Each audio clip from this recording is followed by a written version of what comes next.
Hey everyone, thanks for tuning in. This is my latest project. It's a 2001 Kawasaki KLR650, and the backstory is to this that you'll notice that the front wheel is the wrong one.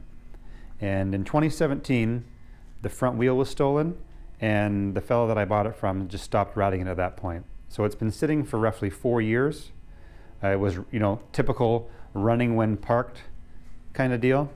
So I don't think it's going to take much to get it running. I've got a new battery to go into it.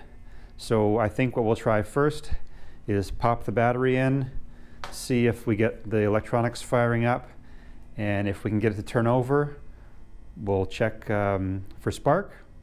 And if there seems to be spark, I think it would be diligent of us to pull the carburetor out and have a look at it, and we'll see how it goes. Slide the battery in the side here. I think I'll just push the connectors on for now.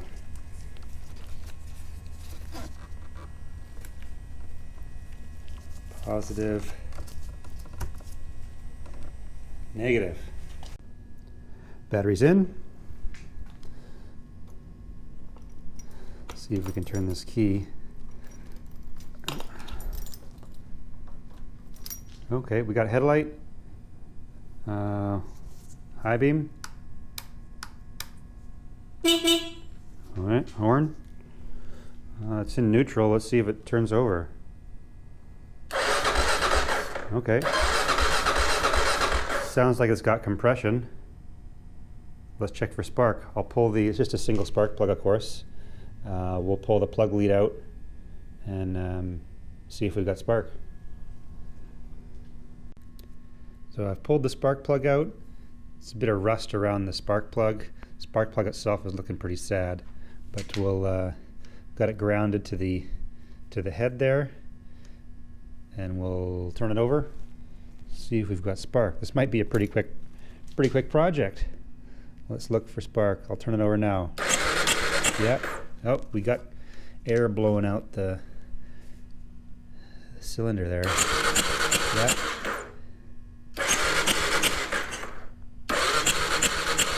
Well, looks like we're 2/3 of the way there. We heard the compression, we've seen the spark, so let's pull the carburetor out, do a quick clean.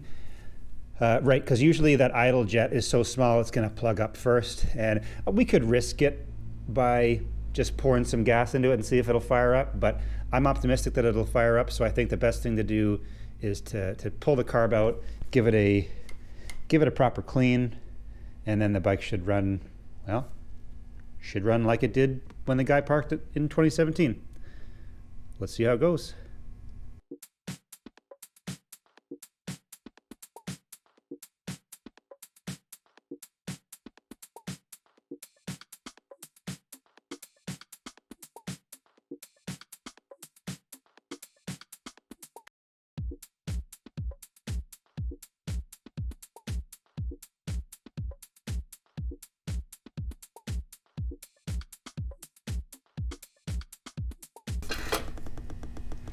Okay, the carb's out.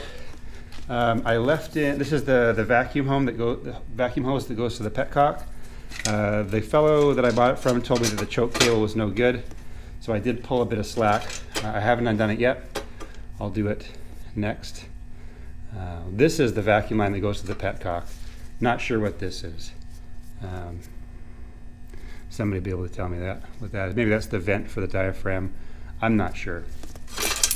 First glance, it looks pretty clean. I'll just clean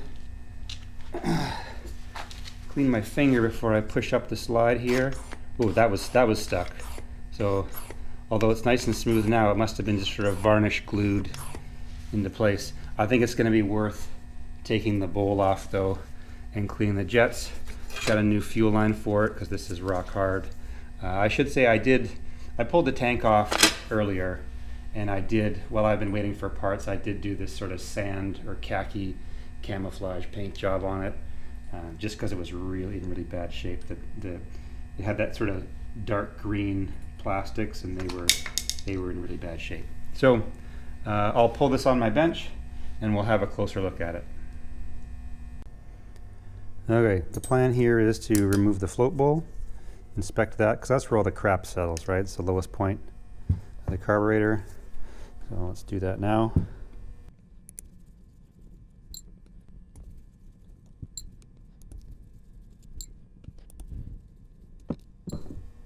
You need to tap on the bowl a little bit to, there we go. Okay, it's pretty dry, pretty clean in there. That's good. I'm not sure if the, like I said, the fuel was off. I'm not sure if he turned the fuel off and then ran it dry. He seemed to know what he was doing. So here's the, what looks like the main jet, and the pilot jet's buried down in there. Float looks to be in okay shape. We'll have a look at all this. I'm going to leave these screws alone. The jets are the main ones that I'm worried about here.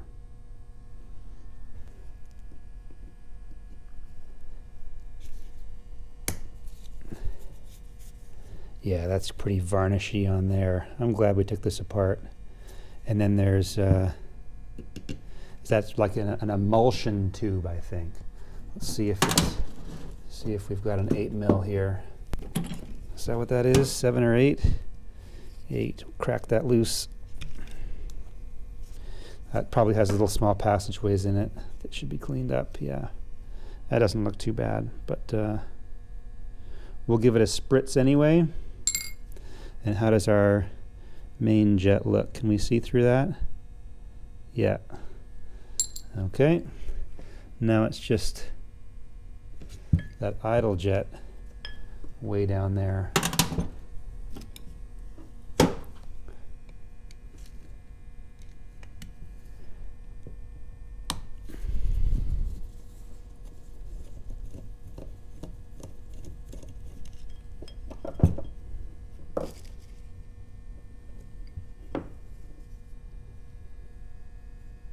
There should be a pinhole down the middle. I don't know if you can line it up in there. Anyway, I can see down there. That's good news.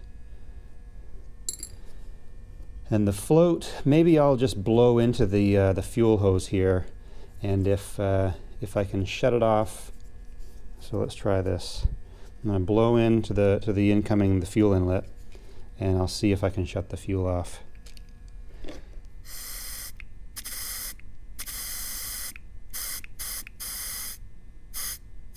That seems to be working okay. So I'm going to leave the float alone. You're probably going to tell me that's a bad idea, but I've had bad luck with reseating these. Once I've moved them, this seems to seat fine and stop at least the pressure that I can make with my mouth. So I'm going to leave that alone. I'm going to take this top off next, inspect the diaphragm, and then take the slider out and have a look at that needle in there.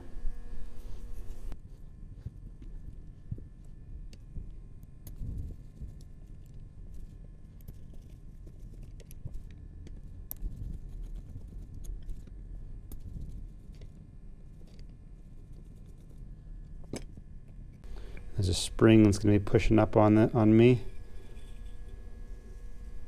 Okay. And I'll very carefully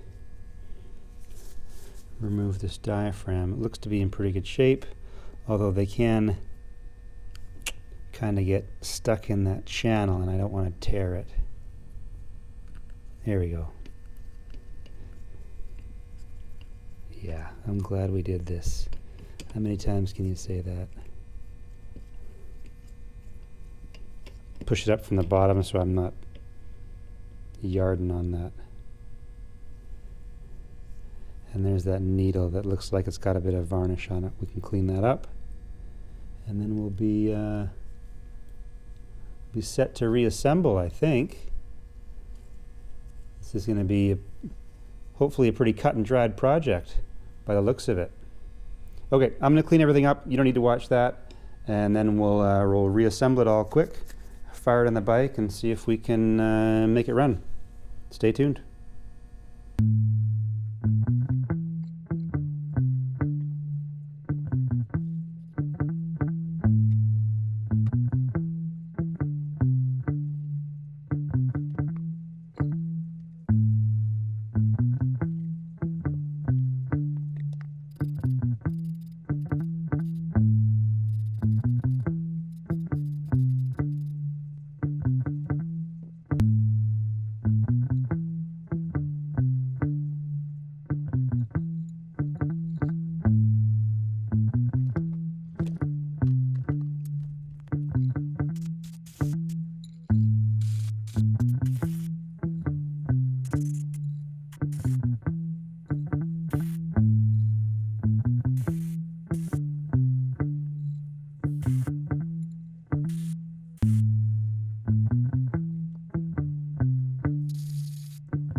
So we've cleaned it up as best we can.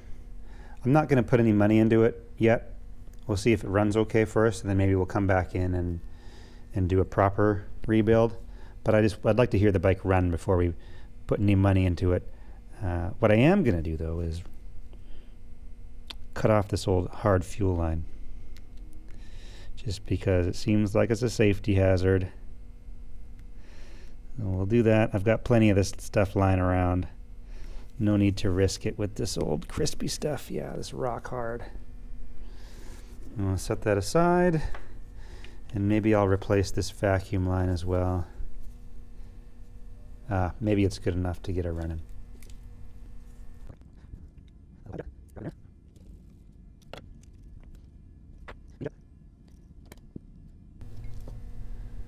think that's it. That float pin is kind of on the move. There we go. Centered. It's got to sit between these two tabs in here. So it's got to be centered in order to get the bowl on. There we go.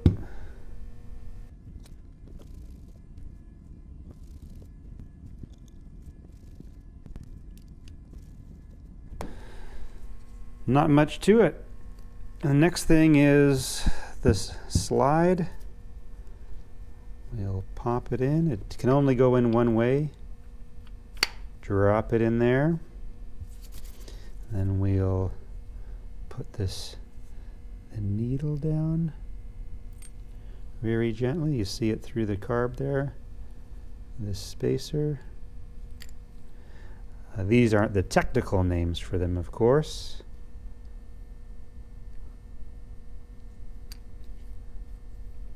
Perfect. So that plastic spacer feels like it's seated. And now we'll pop the spring and the cap on. Well, maybe before we do that, we'll just make sure that the diaphragm is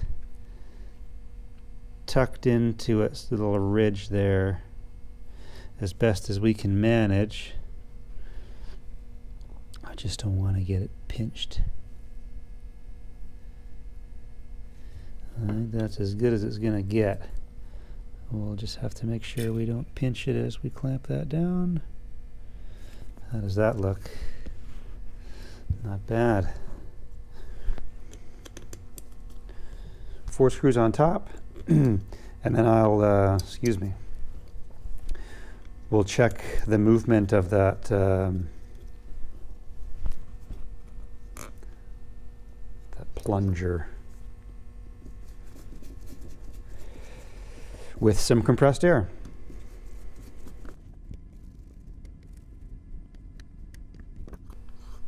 Okay, I'm going to get my compressor, and we're going to fire some air in here, and it should draw the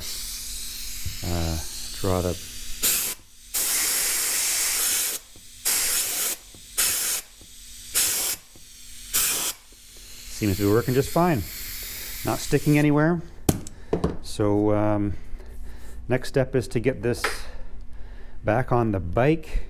We'll replace the fuel line, and then I think we'll check to make sure that the petcock's working under vacuum. Make sure in the on position when we apply vacuum to the petcock that it actually does release fuel, and I think we're home free. So like I said earlier, this enricher valve, the housing's broken. Something's not right. I'll have to figure it out later. There's something missing, but I think this plastic piece is broken. I don't know if that's why it's not working, or not working according to the previous owner. He said he had to reach down here by hand and activate the choke. That's fine. We'll just pop it back in there before we put the carburetor in. I think that'll be easier. You can't see what I'm doing, but it's just a plastic fitting that threads into the metal body of the carburetor. It's a 12 mil wrench, and it's hard to get at once the carburetor's in place, so that's why I'm doing it now. And once that's snugged up, just slightly, yeah, that's fine. We're going to try and sneak this carb in, and then we'll do our best to get a fuel line on it. Okay. I think the plan of attack here is to nose it into the head first, and then try and deform this airbox rubber. Wish me luck.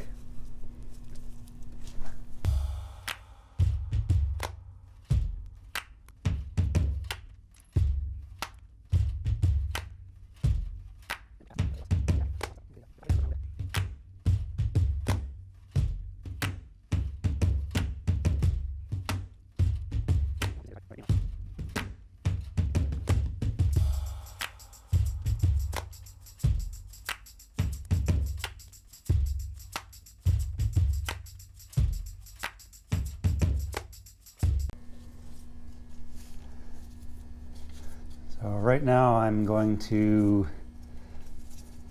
just getting that enricher valve or that choke valve out of the way, and I'm going to install some new fuel line. And then, because the petcock sits right here, this is the vacuum line that goes to the petcock, fuel line goes to the petcock, and I think then we're kind of done. So let me finish this, be right back with the fuel line, we'll drop the tank on it and see what happens. So just before we put the tank back on, we've got the vacuum line for the petcock, the new fuel line. This is the vent tube for the tank. Throttle cables are hooked back up, and when I was off camera I snuck in a new plug there. So we'll pop the spark plug boot on. I'll go grab the tank.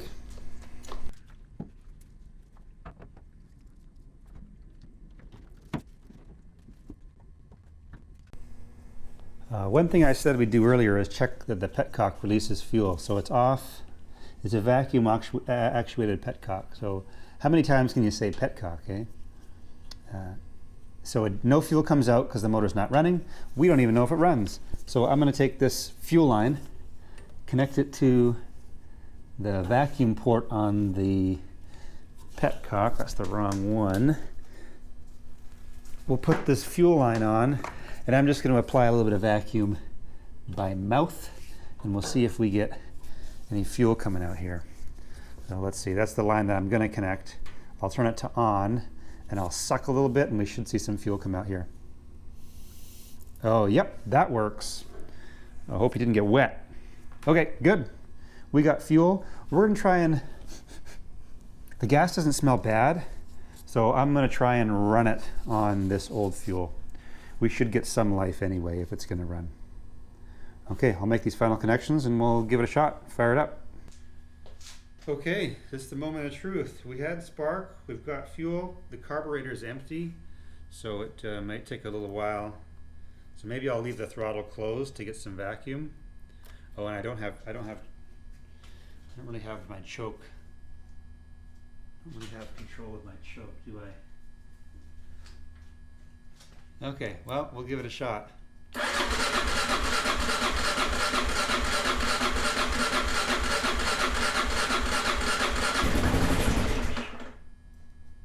Right on.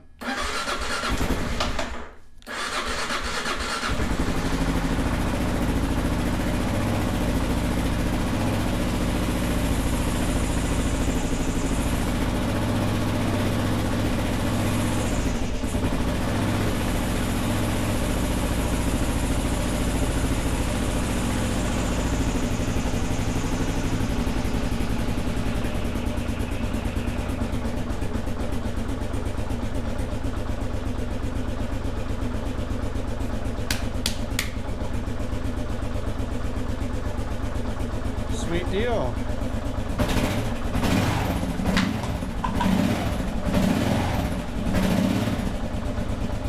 We'll let it warm up a little bit.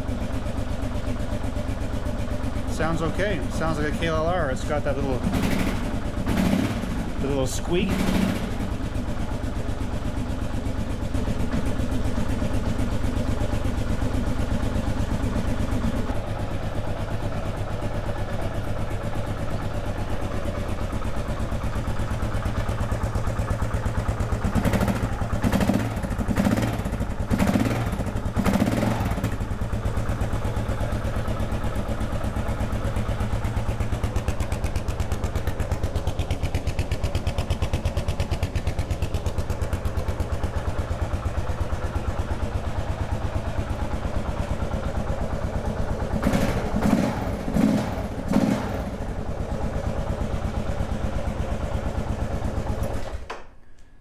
Well, that wraps it up. That wasn't so bad. Now it's just a matter of I need to get that front wheel. I got the disc on order. It was missing the speedometer pickup as well. But all the little small things. So I think for a minimal investment, I'll be out on the road on my KLR. Thanks for tuning in. Thanks for hanging out with me as I got this thing running. And enjoy the ride. Stay safe out there. Thanks again, guys. Bye for now.